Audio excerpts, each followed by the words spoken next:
अंतिम समय उनको पता चलता है जो महात्मा होते हैं, निरंतर भजन करते रहते हैं, उनको संकेत हो जाता है कि अब हमारा आज शरीर पूरा हो जाएगा। जिससे पूज्यपाद उड़िया बाबा जी महाराज वो सुबह सुबह उठे और कहा भाई आज यहाँ स्मशान होगा।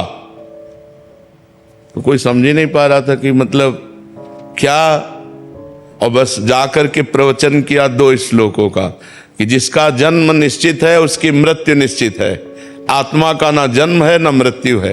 तो कोई समझ नहीं पा रहा था कि मतलब क्या है इन श्लोकों का। और बस सत्संग में बैठे आनंद ब्रह्मचारी प्रभुदत्त ब्रह्मचारी की भागवती कथा कह रहे थे, बाबा ऐसे शांत बैठे थे।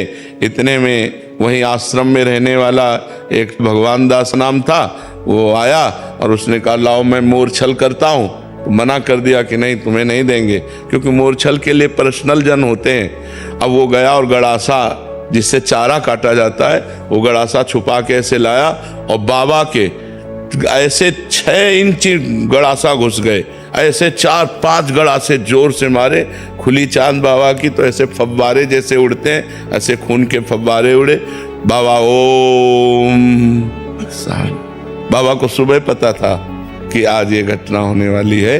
तो जो सिद्ध महापुरुष होते हैं, जो पवित्र आत्मा होते हैं, उनको संकेत हो जाता है कि उनकी मृत्यु का अब इतना समय रह गया है। सबको नहीं होता, सबको नहीं। नाचते नाचते लोग नहीं मर जाते, देखो ना, खाते खाते मर जाते।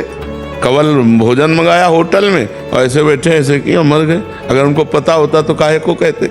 पता होता सिद्ध पुरुषों को जो भगवान का भजन किए हैं, जिनकी आत्मा निरंतर परमात्मा में जुड़ी रही, उनको पता चलता है संसारिकता नहीं है। ये भोजन पाना संसारिकता, लेकिन मृत्यु संसारिकता नहीं कि जैसे आखिरी कवल को पता लगता है हमारा हो गया, ऐसे ये सिद्ध पुरुषों को होता है जिन्होंने भजन किया है। साधारण प्राणियों को तो पशुओं की तरह मर जाते हैं, उनको क्या पता।